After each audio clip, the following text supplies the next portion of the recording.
All right, here we go. My big homie, Big Tray Deee. Back for his first interview in 4 years. People were saying Tray Deee stopped rocking with Vlad. Not true. We never stopped talking, actually. We just had to find the right moment to do it again. And this is the right moment. This the right moment. Yes, and before we get started, you have an incredible new album out. Thank you so much. I really appreciate your assessment and evaluation. Yes. You know, I told you that outside when you pulled up and had it banging in the whip, you know. Right. Yes, it's a body of work that I really feel should be promoted. And I had remarked to you that before we had like a 4-5 year run maybe, and I never came in and promoted like my albums or nothing like that to the degree that I would advertise or try to bring light to them separate of what we might discuss. But, you know, this is a body of work, like I said, that my homie Crooked I called it a magnum opus. And okay. And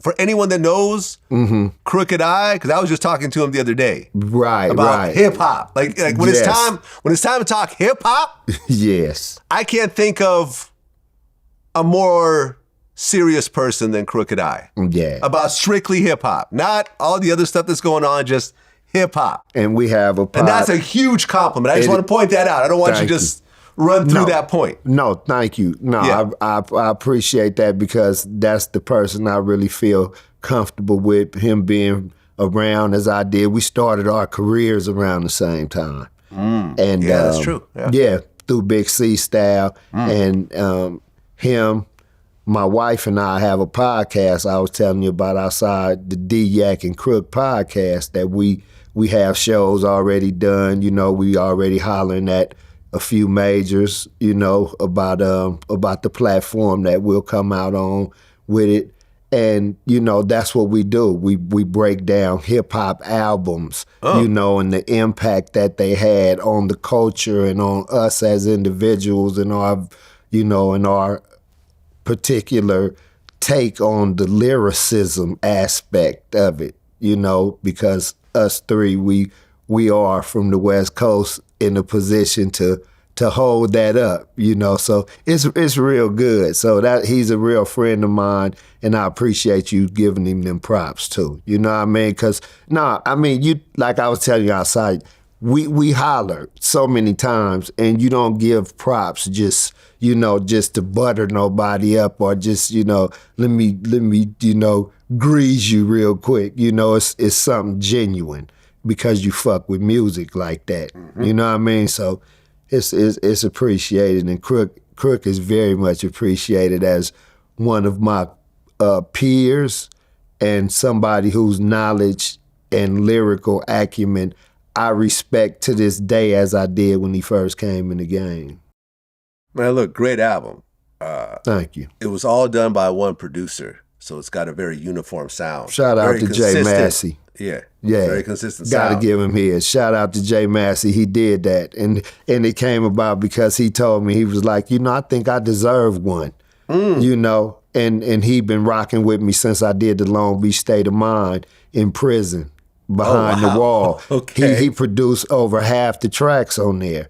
And he was some guy that I met through another guy at the time, and he became a friend of mine. He became a valued producer, and, you know, he's produced for Snoop and, you know, others as well, but he's dope. And so he said, yeah, I think I deserve one. And I said, let's go. And he went, and I went, and it came together like that. So Malice, make sure y'all rock with that. Y'all find it everywhere where y'all find Big Tray Deee. Yeah. There we have it. Righteous. Well, let's get started then. Let's go. The biggest thing that's happening in hip-hop right now, Kendrick Lamar versus Drake. Number one, as of May 9th, 2024, who is winning? Kendrick Lamar. Do you feel that you being an LA guy somehow plays into that answer? It overplays into it. At least you're honest. At least you're honest.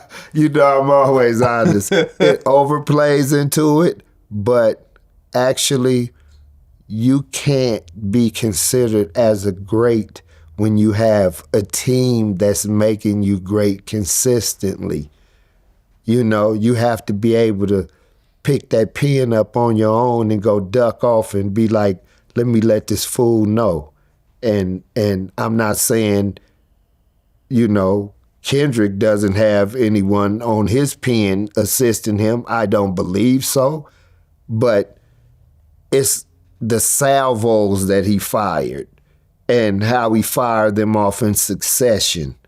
It was amazing. And the Aubrey's, the Graham, whatever, the family breakdown. Yeah. It was creatively genius for him to create like a horror movie within a song, and then come back on top of that with shit that got him sea walking from here all the way to Alaska. And it's just, it's like, you know, and people know he's not gang banged out like that, but he's making it known. Like, we know most of you motherfuckers don't like the West Coast. We know. We see it in the accolades given. We see it in the inclusion in hip hop, you know, awards and certifications, and you know, it's like, okay, we get it, but you know, we constantly acknowledging and, you know, using parts of their music and, you know, giving them their props as the originators and all that. But damn, when it's gonna stop? You know, when the playing field gonna equal out?